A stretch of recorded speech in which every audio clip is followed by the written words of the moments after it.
right, welcome back. My name is Keith B. Dixon, and I want to welcome you back again to my third webinar on Perfectly Clear.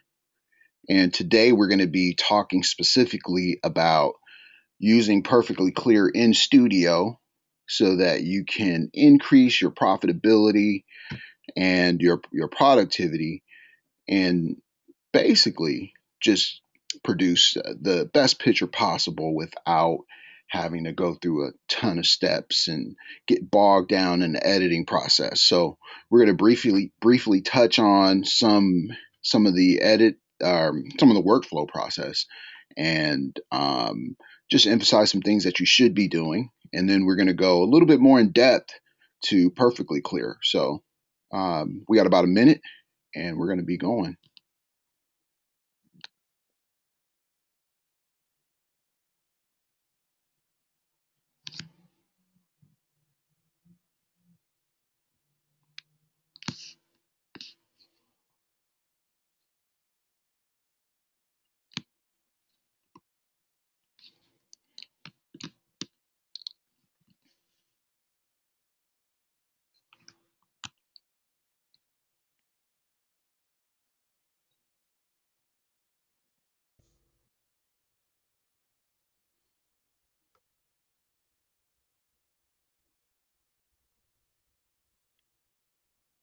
Okay, here we go. We're right about the 10 o'clock hour. Hello, Jasmine. How are you? Glad you can make it. I'm going to we're going to get started. And if you have any questions, or first, can you hear me? Okay, I just want to make sure you can hear me. Okay, shoot me a quick message. Let me know. That way, if you have some questions along the way, I can definitely get to them. All right, perfect. Thank you. I appreciate that. And Joseph, I'm sure you can hear me okay. Shoot me a quick message. Guys, don't be shy about asking questions. Looks like we have a small intimate group, so I'll be able to stop along the way, and we'll definitely get this show on the road. So I'm going to run through a few slides for you guys, and just kind of talking or re-emphasizing some things if you were here before for one of my webinars. I'm going to re-emphasize kind of the file structure, and then we're going to dig in just a little deeper into Perfectly Clear and show you how the edits can save you time, and sometimes what I can do, some things that I would consider over editing. We're gonna look at those type of things, and hopefully you guys can just walk away with a few golden nuggets that'll help you in your workflow. All right, so let's get started. Let me just back out of here and close this down here. All right, so my name is Keith B. Dixon. I'm a commercial photographer. This is my 17th year in the business, and I've photographed probably a little over 5,000 portraits, individual portraits. It's a lot of workflow, so to speak. And through trial and error, I've just kind of figured out the more organized I can be, the better things are going to work, the less time I'm going to spend behind the computer. And that's where you want to be. You want to be outside creating images, marketing, doing all the other things as opposed to just being, tied down to the computer. You can you can find me on social media, Twitter being my biggest platform for social media. There's approximately 31,400 followers on Twitter. Facebook as well. Also write articles on examiner.com. And just to let you know, I've interviewed the founders of Think Tank just the other day. They make professional bags for the pros. And it's going to be a real interesting piece that I'm going to be writing in the next couple of weeks. You can also find me on Pinterest and Google Plus. All right, so anytime we do anything, it's going to be just kind of viewed as an event workflow. So we're working in studio, it's an event, and we're going to tackle a workflow that's going to take you from start to finish. So Perfectly Clear is a correction tool, and it can be used as an enhancement tool or tool that you can use to basically create a creative finish on your images. But It's classified as a image correction tool, and that's the part that I want to stress the most. Correction and enhancement are two different processes that should be treated differently. But as you're going to find today, kind of we're going to kind of blur that line a little bit, because we're actually going to be doing some creative work, because it's going to make the image look better, right? We're going to knock out some wrinkles under the eyes. We're going to soften some skin. We're going to do some things like that. That could be considered, creatively enhancing the image. But all we're doing basically is correcting the tool or correcting the image and producing a product that we can get out quickly to our client. And that's our goal. So perfectly clear is definitely not a filter, and filters would be like, Nick filters, things that finish your image or create a finishing effect. It's not a mask, a saturator. There's a lot of those types of programs out there, distorters. That's definitely what it's not. And this is where perfectly clear carves a clear path in its purpose and what it does. So let's talk file structure and workflow for a quick second here. Right here is definitely where it says file source. That's where you want to bring your files in. You're going to bring them onto some destination drive, and hopefully you're backing them up to a different source, whether it be the cloud, into the cloud, or onto another hard drive. The optimal safety factor here is that you use 2 drives, a thumb drive, anything, so that you don't lose those images. And the leverage that I want to put on you at this point is, I want you thinking that client has drove to see you, or you drove to see that client, and they've prepared for this shoot, and you guys have you've created some great images. And the thing that you don't want to do is lose that work after all of that time and effort that you put into it. So make sure you back up your images. Okay, so let's talk profitability for a quick second. Profitability, your ability to basically survive in this business is really going to depend on your processes, even your shooting processes, how fast you can get something done in the studio, and produce a quality product. Your organization is going to be key, because sometimes as your business scales, as it gets bigger, things are going to change, right? You're going to start forgetting things. You're going to start missing things. And if you don't have a workflow or a consistent workflow in process, I mean, you're just going to falter. You're going to fail. You're going to find yourself having a lot of issues. And that's going to affect your bottom line, because clients are going to view you as, oh, the photographer's really creative, but oh my God, it took forever to get the images, or whatever the case may be. And that's where you don't want to be. So your profitability hinges on the fact that you have some workflows in place that are going to help you to achieve your goal in a timely manner. So let's get to a real live file structure here that I've created. And here we go. Let's close that down. Okay. All right. So here's a drive that I use in studio, this D Mini Travel 2. And what I do is I carry a drive. I work off that drive. It's actually 4 drives. So 2 are storing storing the images, and the other 2 are backups. So it's a 4-drive system that I actually carry with me for redundancy purposes. So once I photograph the client, what I do is I immediately upload those images to the cloud in raw format. So if I'm in my studio, I upload them instantly to the cloud, so I have an offsite backup, and then I have this drive with redundancy. So that's how I achieve my process. I number order all of my files in my structure, because it's just easier to find. I always know commercial is 100, or if I had an assistant and I said, hey, log on and go to 100, they're going to know exactly where to go. And then go to 101 for portrait. And here's our portrait section. So it's a really simple process. And then I just label it by name. If I'm working with a company on a regular basis, I just create one master file and I bring all of those names into that one Lightroom catalog. So that's the way I keep track of it. If it's an individual client, I'm going to say, let's say this person is an individual, I'll create a Lightroom catalog just for that person. That way, if they call up, and they say, "Hey, this is Joe.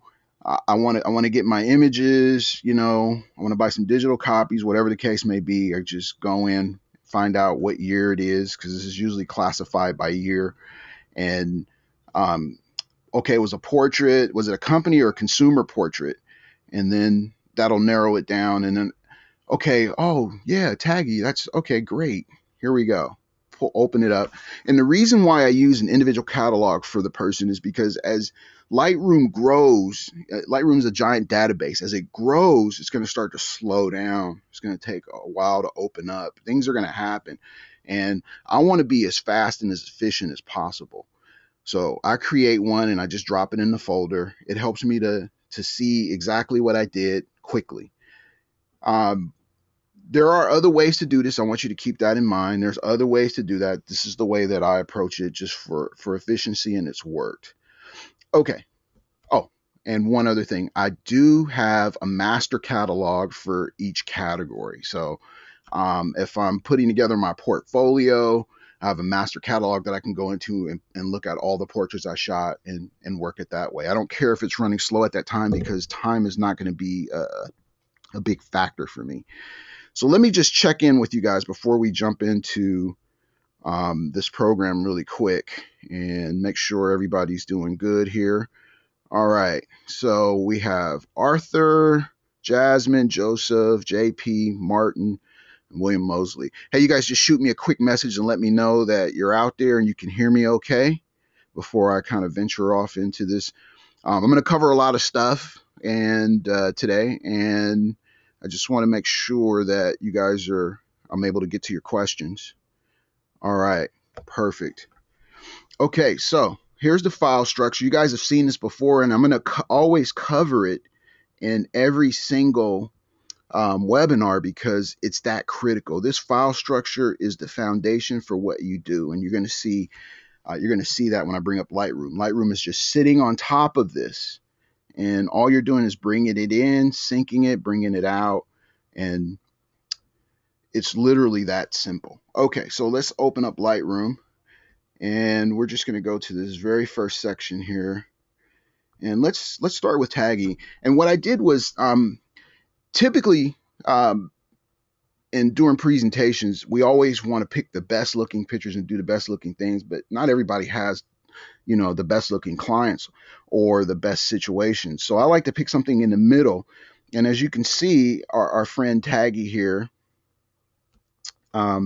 he has some textures in his skin and some things going on, and he's wearing glasses. So the thing with a lot of these programs is, getting behind those glasses and knocking those wrinkles out can be a challenge for a lot of programs. When I photographed this image, I was using another program, and I literally had to go in and select the eyes, the nose, the teeth, which added 1, 2, 3, 4, 5 steps on top of the other 3 or 4 or 5 steps that I needed to do in order to even get the picture in and processed and out. Imagine doing that for like 30 pictures. Oh my God, you're going to be sitting there forever. So when Perfectly Clear came along and they said, hey, look, we have this intelligent software that allows you to batch the program without having to select the eyes. It recognizes it automatically, the teeth, features in the face. I was sold. I mean, it's a no-brainer when you really think about it. So let's take a look at the editing process. When I'm in studio, generally I like to set up, and I'm going to just go to, here are all the images that I photographed of Taggy. And we're also looking at the edited ones combined. So here are the masters right here. So what I do is I import into a file, I name it master, and now I'm down to 2 folders, literally with Perfectly Clear. Before I had multiple folders here because I had to export it out into the program, export it back in. It was just too much work. So now I'm just down to 2 folders, and this edited folder is actually the end result that you're looking at. So if we take off 10 images off this 28, that was the number during the session. So here we go. Let's look at the unflagged images. Okay, so here are the images that we didn't pick, right? For whatever reason, they're the expression, maybe the look, maybe there were images that look better. We took about 20 photographs. I deleted some out because it just weren't really good, like things like this where the shadow, the light didn't go off. So I'm editing them down to the best 10 images, literally, right out the gate, right? So I'm just going to flag the 10 that we had. Let's turn that off. So during the pick process, I'm literally just going through and I'm saying, okay, is he properly positioned? Is the expression friendly? That criteria is something that you set with the client when they come in. How do you want to be seen? Do you want to be serious? He's a lawyer, by the way. So do you want to be approachable? Do you want a lawyer look? What are you looking for? And that's the criteria for the expression. I generally don't sit down with the client and go through the photographs in terms of what they like. And I know that might sound odd, but when my clients come to me, they're trusting that I understand exactly what they're looking for. And that's the trust and faith that the clients put into me. So I literally go through based on what they've told me and how they want to be represented, and I pick out the pictures. And you'll notice I use this nice flat one-to-one lighting scheme because when you look at the thumbnail over here, it gets, as you shrink that picture down, if you have a lot of shadows in there, it's going to look like spots on their face. It's not going to be recognizable. If they're wearing glasses, you're not going to be able to see the eyes as much. There's a lot of things that happen. So generally when I shoot these headshots and they're basically coming in for one photo here, I'm going to basically shoot a nice one-to-one lighting ratio. And all that means is both my lights are set the same. And basically I take them through a 10-shot process, 3 on one side, 4 in the middle, and 3 on the left, literally. And that's something that I picked up from Monty Zucker. I don't know if you guys know who Monty Zucker is. He's the godfather of wedding photography. And that was a strategy he used in studio. 3/4 full on, 3/4 back to the other side, and you're done. The way I was trained to shoot portraits was, if it took longer than 10 minutes, you probably need to go back and rethink the whole process. The portrait session for a headshot shouldn't take longer than 10 minutes in a situation like this. Now, there are times when you're going to take more time, but if you're doing a basic business headshot, it should be probably a 10-15 minute deal. All right, so here's our photos that we picked out, right? And there's a bunch of different ways to get to perfectly clear. I'm going to go right into perfectly clear right away, right? And this is, if you've been following my webinars from before, the thing that you're going to notice is I've mentioned 2 ways, a visual edit and a straight on, where you just go straight into perfectly clear with your images right out the camera because you know exactly what you have, you know what it's going to do, so on and so on. This is kind of like a combination of both, right? So we're going to visually edit down the best expressions, and we're going to go straight into the camera from there.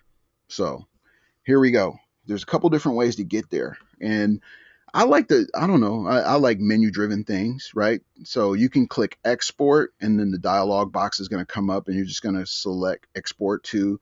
If you know exactly what you're looking for, you can just click hide, and perfectly clear will process the images and then bring them back into whatever folder that you choose. So I'm going to go down here,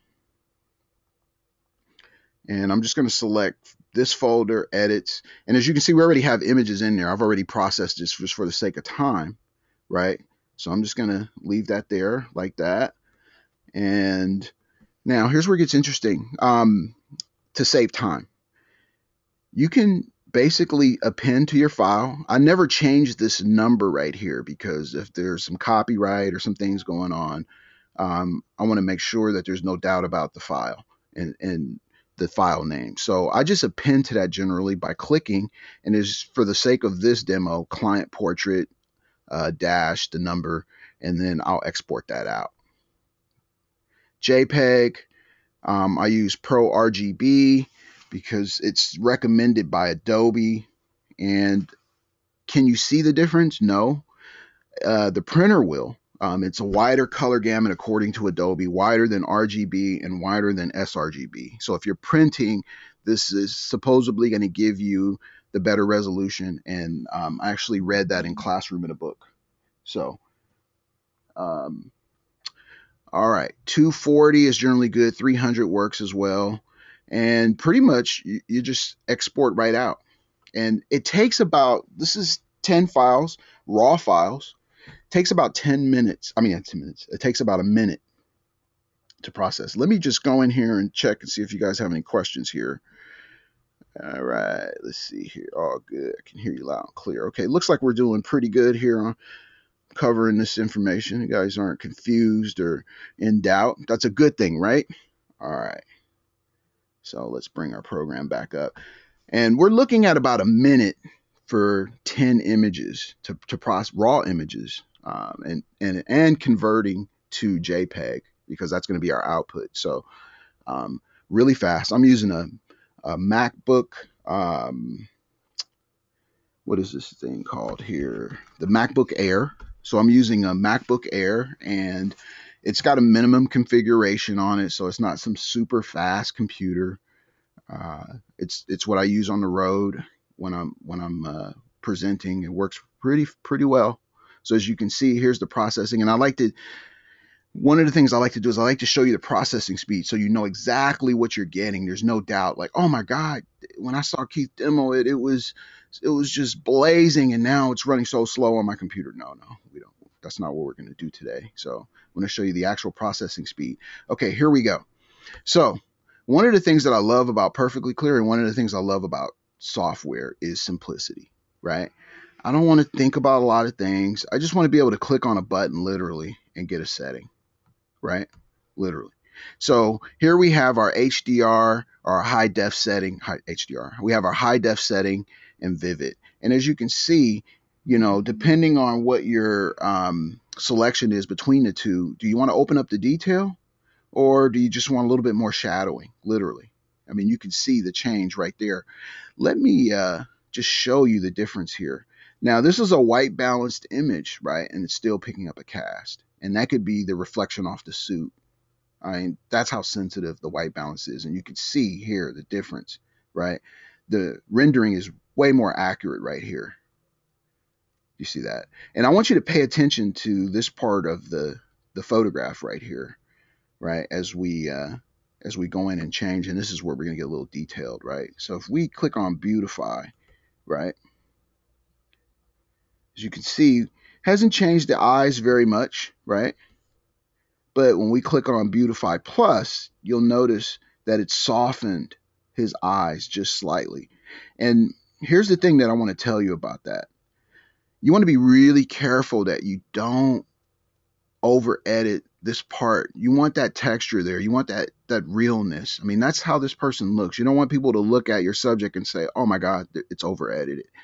I mean, unless you're doing something creative or high key or fashion oriented, you can do that. Matter of fact, I have an image that I'm going to show down the road where, the skin is just so plastic. I mean, your hands will just slide right off of her face. I mean, but in this case, when we're dealing with a professional, and you can see where Perfectly Clear has just got right in there, and it literally made the perfect edit. I mean, I probably wouldn't go beyond that. And if I did, I could literally go right over to the portrait section here, and this is where we control all the independent settings for that. And I can go to eyes, check the dark circles box, and slide it all the way over and just knock that straight out, just like that, literally. No clicking the eyes, no clicking the nose, none of that kind of stuff. So the program Perfectly Clear is so intelligent that and I'm going to show you where it actually picks up teeth and makes changes in the facial structure all on its own. I mean, literally, right? Okay, so there's a couple things you can do, and depending on how packaged, I like to use the word packaged, the client comes in, that just means that they're ready. They're prepared. They're dressed nicely. They're color coordinated. Sometimes I will go through and just click, click, click, click, and make adjustments to each one, right?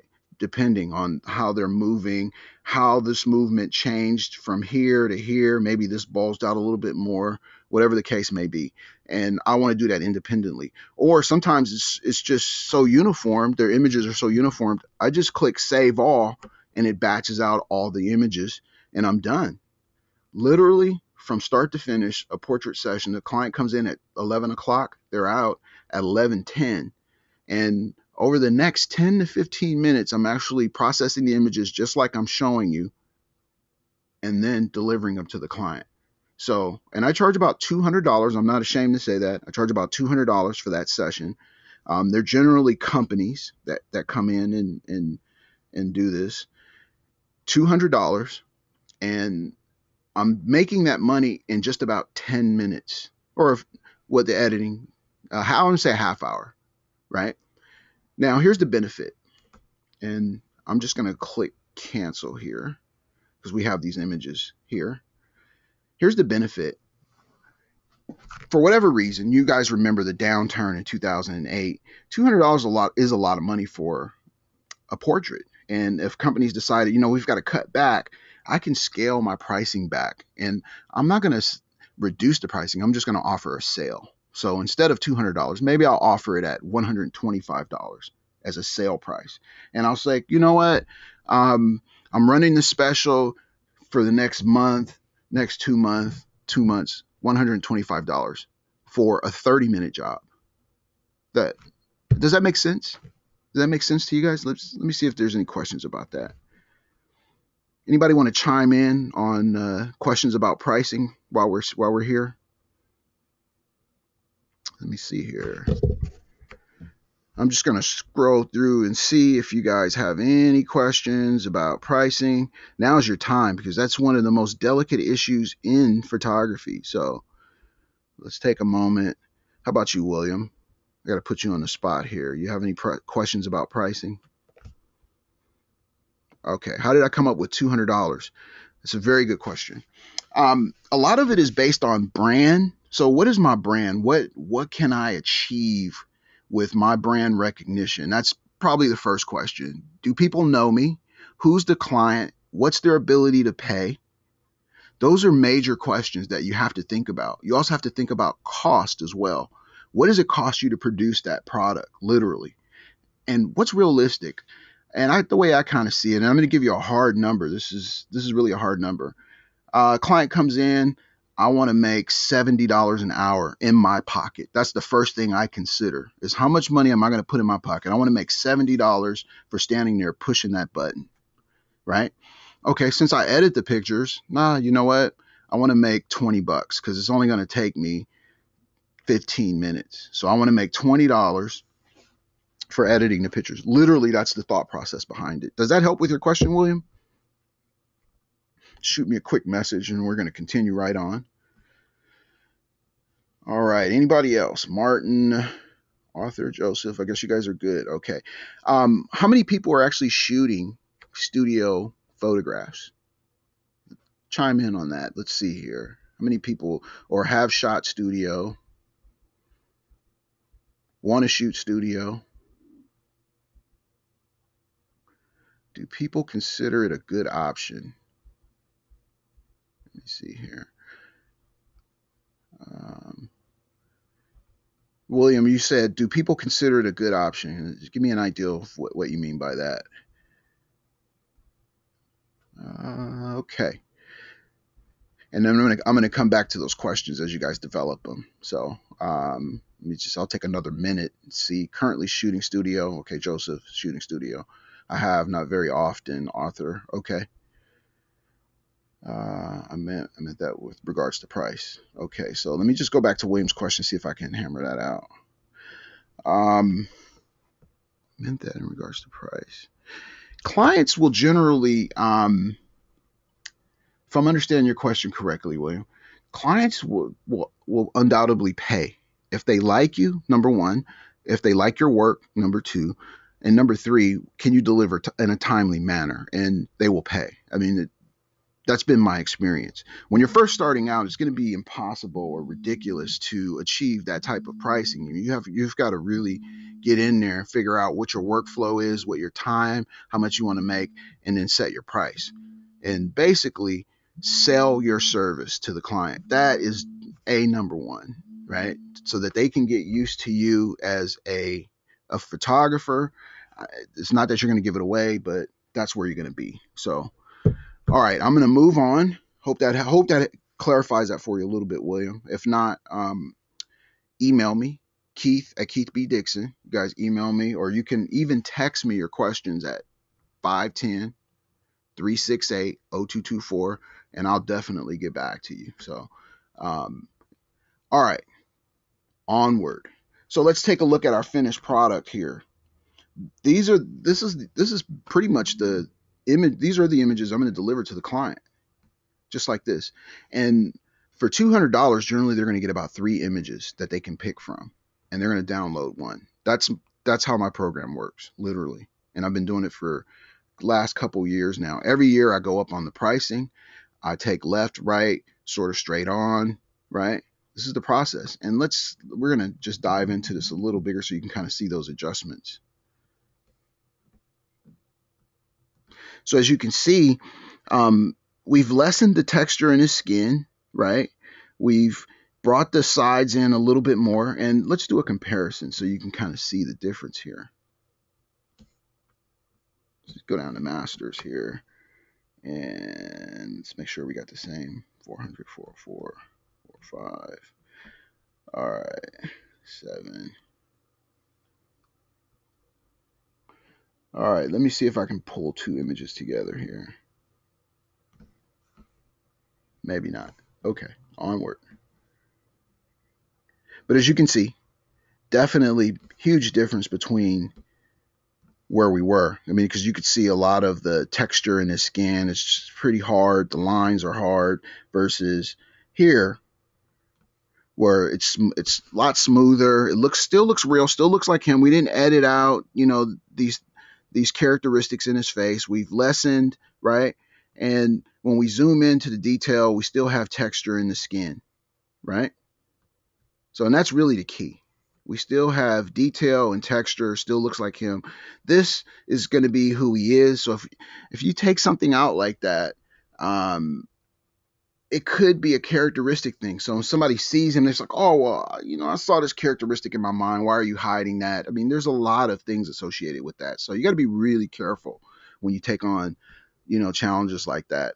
And one of the best questions you could ask a client in a portrait session is, how do you want to be seen to your client? Do you want to wear glasses? How do you feel about editing? Those are some of the best questions you could ask when a person is in your session. All right. So as you can see, the edit is pretty universal. The great thing about Perfectly Clear is it analyzes each image independently, right? It doesn't make universal changes like in Lightroom, for instance. Lightroom will make a universal change all the way across and sometimes ignore. And it depends on which module you're in. It will either adjust the images or it'll adjust the images independently, but it doesn't analyze each one for where the exposure starts in Lightroom. Perfectly Clear does. And as you can see, it didn't affect, we used one setting, it didn't affect our lighting.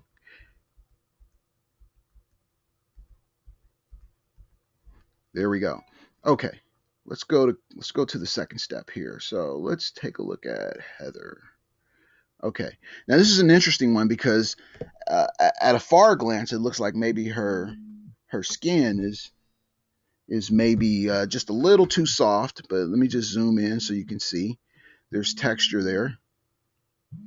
You can see the texture and the lines in it, right? So this is the original file right here. So I'm going to zoom out because sometimes the screen may make the image look a little different. So there's definitely texture there.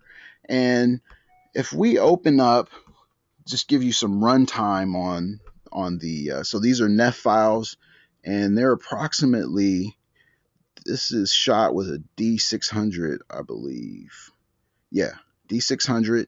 And the file size is pretty big on those D600s. Let's see what the file size is so you guys can see how fast the processing is. I don't have it turned on here. File sizes can range from 18 to 20 megs on a file this size. So I'm going to go ahead and I'm going to defy demo demo purposes, and I'm going to basically process a raw file and perfectly clear to show you how fast it is. And we can go export here, right? Export, and then open up the dialog box. We can do something like that, right? Or we have another option. There's always a million ways to do things in Lightroom, right? So keep that in mind. We can go edit, perfectly clear, right? I mean, there's just a lot of ways to do it. So anyhow, let's make sure that we don't have this open here. All right. So I'm going to use the dialog box, right? And if I wanted this to run in the background, I know exactly what my setting is going to be. And even if I wanted to use my user presets like foreground flash, round face, right? I'm just going to cancel that out. That popped open. I could essentially just use my preset, click hide, and it would basically bypass that dialog screen that you see and take us right back. Once it processes, take us right back into Lightroom. And then all I'd have to do is just sync my main folder. Those images would come back into Lightroom and we're good. I mean, it's a pretty amazing program, right? But I want to open up the dialog box and I'm just going to go right back to system presets and I'm going to click export, and we're already in the Zimmerman file, right? So I just opened there because I was there by default. There's already some images in there that are already processed, so I just want you guys to know that. And then I'm just going to export. And then here's the real-time processing for those NEF files that are probably about 15 to 20 megs with a D600, which is a full-frame camera. So, and as you can see, the file size dimensions are 4,000 by 6,000. Let me see if I got any questions out there. Got it. Okay. And indoor in front of building business. Okay, situational work for Arthur. Okay, so looks like we got all the questions covered. Is this working out for you guys? Are we, am I basically translating some good information to you? Let me know for sure. And I do believe they send out a survey, so those surveys really help me to basically hone in this information and provide better webinars. So be sure that you fill it out and hang around to the end. I'm going to be offering a webinar code that's going to save you a little bit of money. So not only am I going to give you some information, I'm going to give you a webinar code so that you can save 15%. Okay, here we go. So here's our image. And as you can see, I'm just going to bring up my slider and I'm going to enlarge this image just a little bit so you can kind of see, right, that her skin is not actually blown out, right? It's a little high key, just a little bit, right? But you see the difference in the skin? You see that shadow? That's probably a tenth of a stop right there. We go to print, that's going to be a tenth of a stop darker, maybe even a third. I mean, that's how detailed portraiture is. You see that? And you see how we're lessening, right? Now, if I really wanted to get in here and enhance those eyes, I'm just going to show you. Perfectly clear, so smart, it's so intelligent, right? Literally, I'm going to select the eyes here. I'm just going to look at that. It knows exactly where the eyes are. Oops. Okay, there we go. It knows exactly where the eyes are. You see it move the eyes? There we go. Okay, so there's no, okay, let me select. And this is if the person's eyes are really low and it doesn't look right, then, you can go in there and just raise them a little bit. And you can see my catch lights, there's the 2 octaves that I use. So no matter where the person turns, they're just going to catch good light on their face. And if there's a lot of wrinkles, generally, I'm going to shoot the light just a little hotter, just a little bit, right? So that we can smooth out those. And I'm going to bring the light up actually a little higher. That's a tip for you guys. I'm going to bring the light up a little higher, almost like a Hollywood style lighting scheme. And I'm going to shoot it just a little hotter to knock those wrinkles out, right? It smooths out the skin. We also have dark circles. So if I wanted to really just take those circles back, I'm just going to click on this box. You see the difference there? Oops. So my computer, we're running a lot of stuff here. So, okay, let's try that again. There we go. All right. So I'm just going to pull that slider all the way over, and you see where it's just knocking it down. You see the difference there? Look at that. I mean, it doesn't get any easier than this. It really doesn't. Right? And we still have texture in there. That's the thing that I like about this the most. We still have texture. And I can literally go through each image. I'm just going to click the next button to the next image. I can go through each image and do the exact same thing, or I can just batch the correction, right? Just by saying save all. That's how detailed this is. And if I wanted, let's say I like this setting, I know that, okay, she has an oval type face. I know that I'll probably get another oval type person. The one thing that I like that you can't do in Lightroom is you can name it and then provide a description. So I could put woman in studio, oval face, preset. So that's definitely a great feature for this program. So there's the difference right there. And this is I actually white balance with a X-Rite color checker, but when I'm doing it, I'm usually wearing a black top. So, I mean, I get this perfect correction, and they come in, they're wearing something completely different, which creates reflections, and there's light flying all over the place. I mean, there's just all kind of things going on. So, and that's one of the reasons why this could happen. All right. So if I wanted to batch, I could just click save all and process, but I already did that for you guys. So here's our edited versions right here. And these are the images. So I'm going to come straight out of Perfectly Clear, right? Straight out of Perfectly Clear. And I'm going to go straight into, I'm going to go do a straight upload right to Photo Shelter and deliver those images. Sometimes I've been able to deliver images before the client has even gotten home or to their office. I mean, that's how efficient and fast the workflow is. Now, let's see if I got any questions here. I'm just going to scroll through and see if you guys are have anything that can hear me. Okay, looks like we're doing pretty good. Okay, perfect. All right. All right. Yeah, Arthur, Perfectly Clear. I got to tell you, I'm going to share this story with you guys. I've seen in 17 years, you can imagine this. I've seen a lot of software programs, a lot. I've seen a lot of workflow processes. Um, I've seen a lot. And when I first saw Perfectly Clear right up front, because I've seen so much, and I call it more of the same, I wasn't totally convinced. But in the first, and this is a true story, in the first 3 to 4 minutes, I saw Riley, who is our technical genius at this, demonstrate the program. I was convinced. I was like, this is the perfect workflow tool. Literally. And if you guys follow my work, you know, if it's not good, generally I kind of shy away from it. A lot of vendors approach me, Keith, can you talk about our product? And I try it out, and I was like, oh, it's just not quite ready, or it doesn't work for my workflow. And, that's where I bring the truth and honesty. This program is phenomenal in terms of increasing productivity, your workflow, and just making life easier. Because when you first start out, the chances, and I'm going to be totally transparent about this, when you first start out, the chances of you shooting 10 images and nailing it down for a client in the very beginning is difficult. It's not going to happen.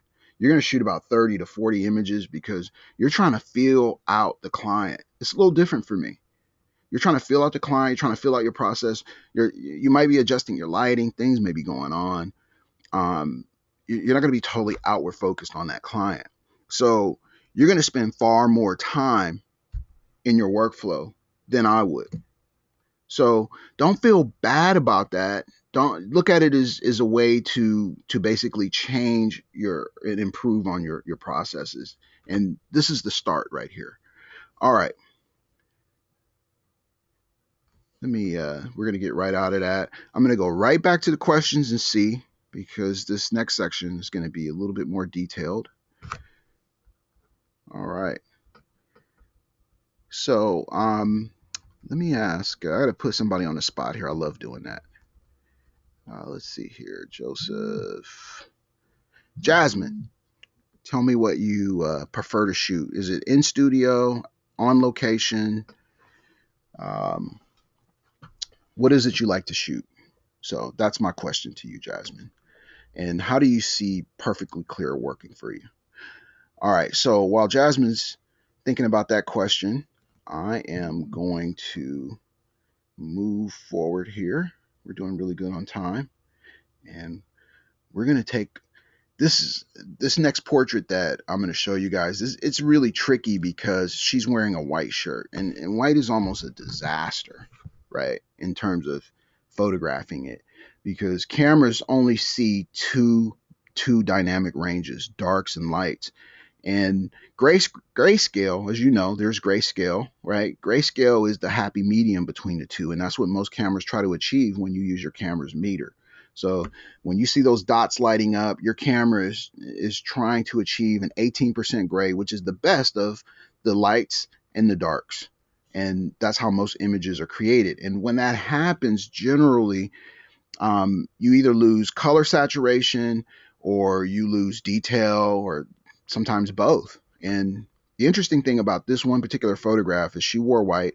And generally, I try to dictate what people will wear, but it doesn't always work, because they want to wear what's comfortable for them. And the interesting thing about this particular photograph is she's wearing this white shirt, which is going to reflect off a lot of light. And not only is it going to reflect off a lot of light, but I'm going to lose a lot of that detail if I hit this exposure the wrong way. Even the color balance. The color balance could cause your exposure to be slightly off, even by a whole stop sometimes. And that's really the key. When you look at something white, can you see the detail in the dynamic range? We still have the shadows around the edges. We have the highlights on the top. You see the shadows there? That's as good as I could probably get that exposure in studio, right? We've got highlights in her face. She's not blown out. We've got nice texture, right? Her skin is popping, right? Now, what could we possibly do in perfectly clear to make this image better? Well, let's take a look. And this is where we kind of blur those lines in terms of enhancement and correction. And, I like to blur the lines. Nothing is absolute, right? So for this situation, I'm just going to right click, edit in, perfectly clear, right? Bring up our program. Here's another dialog box. It looks a little different, but it's pretty much the same thing. So I'm going to bring this photo back in as a JPEG, right? I'm going to leave this the same, 8-bit depth, or in terms of the bit size. I'm just leave it at 8, and I'm going to click edit. And obviously, it's going to process a lot faster. And let me go back to Jasmine. Jasmine, I haven't forgotten about you. Okay, Jasmine's going to be just a little shy, but that's okay. Let me see if there's any other questions. Okay.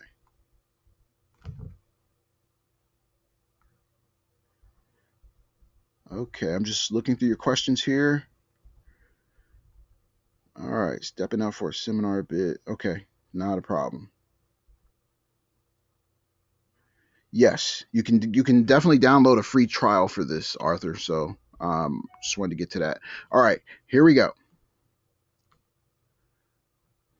We got about 10 minutes left, so I'm going to spend the last 10 minutes basically walking you through these sliders here. So let's go to presets. How do you know what you need to do? That's an important question that you need to understand, because if you can't see the color cast, right, then you're not going to know. But as you notice, as we fixed our tint, it really kind of blew out our detail on our shirt. So we know that's not a good fix for us right now, right? Okay, doesn't really do anything for the image.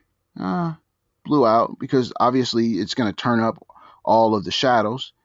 We don't have any noise in the picture. Beautify. Okay, there we go. Literally, sometimes you just have to click through and see what works. And I know this says landscape and fix noise and dark, but I like to apply. Sometimes the settings that you see here will work really well on a person's face. I mean, that's how I like to experiment and stretch the boundaries. And as you can see, Beautify definitely takes this image up a notch, right? Look at her skin. Oh my goodness, that looks good. Or if we wanted to shrink down Beautify Plus, right? Just takes her face down a little bit, right? So there's our Beautify. I kind of like Beautify better, right? Because it's just a little, that's probably a little too much for me, right? Just zoom back out so I can get a whole perspective here, right? Details, we can rule that one out. Beautifies. You see how we just did a process of elimination? Literally, that didn't take. I mean, imagine if we're sitting here, we're really on. We really had to take time and do this. We could just literally just click on this button and we're out. And as you can see, we still have the detail in there, right? Remember, this is a pretty complicated image, right? Let's say we want to adjust that down, right? We can definitely do that. So we can go in here and adjust down the overall opacity of the image, right? We're already down. Perfectly clear knows like, hey, there's a challenge here, right? So it's already knocked the exposure down for us, right? We can tap out right here. This is pretty much as good as our image is going to get. And I'm just going to save that. And I think I just saved it to the wrong folder, but that's okay. See, okay, we got Claudia right here. Here we go. Okay, so here she is, right? And let's say I'm done, or maybe I need to enhance this a little bit more. I don't know, right? Probably not. I can always just tap the highlights down right here. As you can see, I brought that detail right back. You see that? Her shirt is still white, because sometimes when you knock the highlights down, the shirt starts to go gray, right? Shirt's still there, still working perfectly. We're good to go. Now, if I wanted to get into a creative situation, once I set this foundation, I could do a whole bunch of things. I could change out the background, and this is where the enhancement starts, right? I can change out the background. I can add more texture to it. I mean, I can do a bunch of different things, right? Let me see if I got okay, so maybe, I don't know why somebody would do this, but maybe I do something like this, right? And maybe I want to create a black and white, right? And then I go in here and I basically desaturate now. Now I'm experimenting and literally. Okay. And I just pull back the saturation to get a black and white. You guys saw how I did that? So basically I'm just changing the hues so that, and I wish I could explain this to you, but I really can't. It's just something that I see, and this is how I get into creative mode. So I want the highlights to pop still. I want the shadows to still do their thing, right? And then I might go in here and I'm going to go down to sharpen right here. And I'm just going to sharpen that up just a little bit. And sometimes when you zoom in here, some people's like, oh, it's over sharpened, but to a printer, it's a whole different ball game, right? The printer see that sharpening and just apply it in a whole different way. So sometimes you might think you're over sharpening and you're really not. And the only way you're really going to know is you have to print your work and take a look at it. I see a little speck in there, right? From little camera dust, get that out, right? There's my creative enhancement process that took probably how long? I mean, you guys are sitting here with me. Seconds. I can go over here to user preset, right? And I can call this 200. Remember I use numbers because it's easier to get there. 200 BW.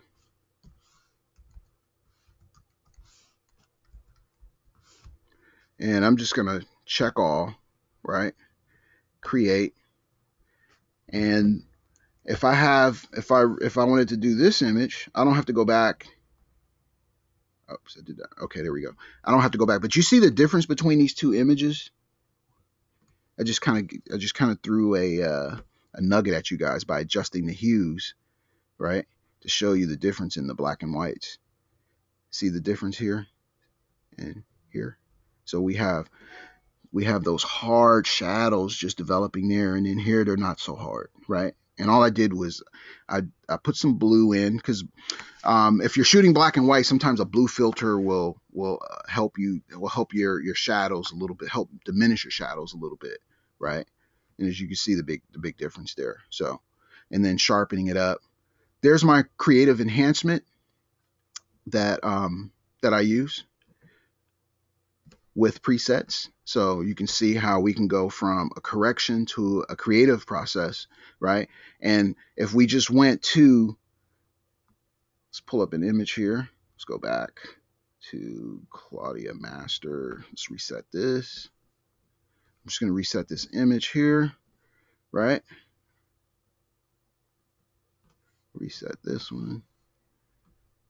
Go back. So if we go back here and we just apply it, obviously we're just going to get a whole different setting. And that's the importance of building your image on a good foundation. So if we were just to go to our original image and then go to develop mode and then hit our 200 black and white preset, right? We've got her shirts off. I mean, there's just a lot of things going on, right? Now the shirt looks almost gray. But once we make that correction on the image, right, we get a whole different story. And this is the importance of building your image on a good foundation. All right, so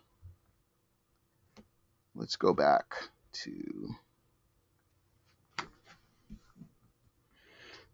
our, we're getting close to the hour of power, right? So we sort of did a straight in correction, right? Where we knew that our images were really good and they were going to process pretty flawlessly, right? So it could be considered a straight in correction, right? We just needed to fix a few things, right? The thing that I want you to know that correction is a separate workflow. And you're always going to hear me say that. Corrections are a separate workflow. And I just showed you why here. I'm going to go back to this, and I really want to drive this point home, right? This is the reason why corrections are a separate process. Because if you're really trying to achieve that grayscale, right, you want that image to really pop as a black and white, you want to make sure that you're not building on that, but you're building on this, right? All right. So it's a separate workflow for that reason, and treat it as that.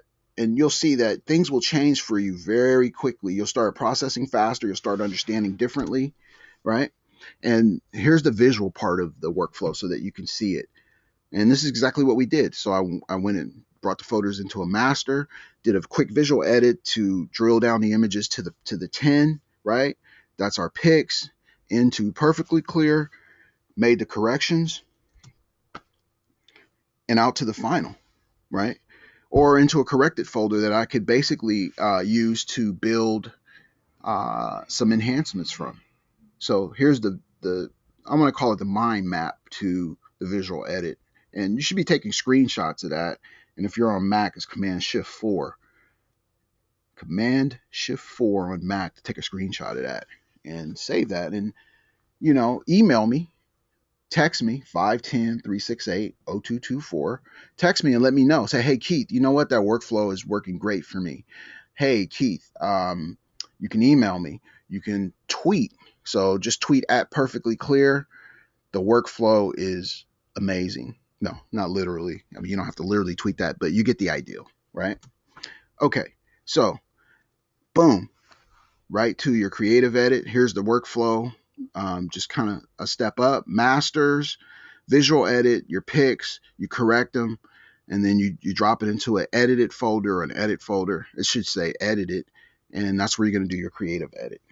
All right, so as I've been saying 100 million times today, the foundation for your enhancement is your correction. And that's the one most important message that I want you to take home, right? Let's see if there's any questions really quickly here. I think you guys have been a great audience. All right. And I hope you guys can definitely get on Twitter and tweet something great about what you've learned today. This is Keith B. Dixon.